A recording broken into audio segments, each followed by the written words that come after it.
जय माता दी। नवरात्रि का दूसरा दिन माँ ब्रह्मचारिणी को समर्पित होता है। ब्रह्मचारिणी का अर्थ है तप की चारिणी, यानी तप का आचरण करने वाली देवी। यह रूप पूर्ण ज्योतिर्मय और अत्यंत भव्य है। देवी के दाएं हाथ में जप की माला और बाएं हाथ में एक कमंडल धारण किए हैं। पूर्व जन्म में देवी ने हिमालय के घर पुत्री रूप में जन्म लिया और नारद जी के उपदेश से भगवान शंकर को पति रूप में प्राप्त करने के लिए घोर तपस्या की थी। इस कठिन तपस्या के कारण ही इन्हें तपचारिणी अर्थात ब्रह्मचारिणी के नाम से जाना जाता है।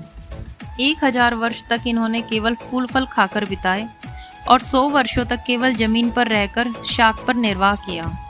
कुछ दिनों तक कठिन उपवास रखे और खुले आकाश के नीचे वर्षा और धूप के घोर कष्ट सहे। 3000 वर्षों तक टूटे हुए बिलपत्र खाए और भगवान शंकर की आराधना करती रही। इसके बाद तो उन्होंने सूखे बिलपत्र खाना भी छोड़ दिया। कई हजार वर्षों तक निर्जल और निराहार रहकर तपस्या करती रही।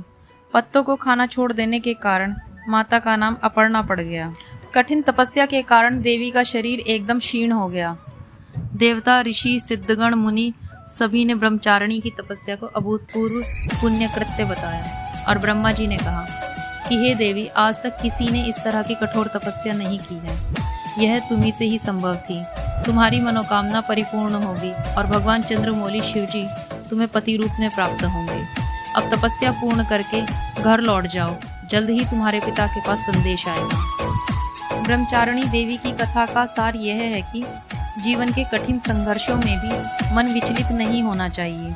माँ ब्रह्मचारिणी देवी की कृपा से सर्व सिद्धि प्राप्त होती है। दुर्गा पूजा के दूसरे दिन देवी के इसी स्वरूप की उपासना की जाती है। उम्मीद है कि माता ब्रह्मचारिणी की कथा आप सभी को अच्छी लगी होगी। माता रानी की कृपा हम सब पर बनी रहे। कमेंट बॉक्स में जय माता दी ज़रूर लिखें और चैनल को सब्सक्राइब करें। बेल आइकन दबाना ना भूलें।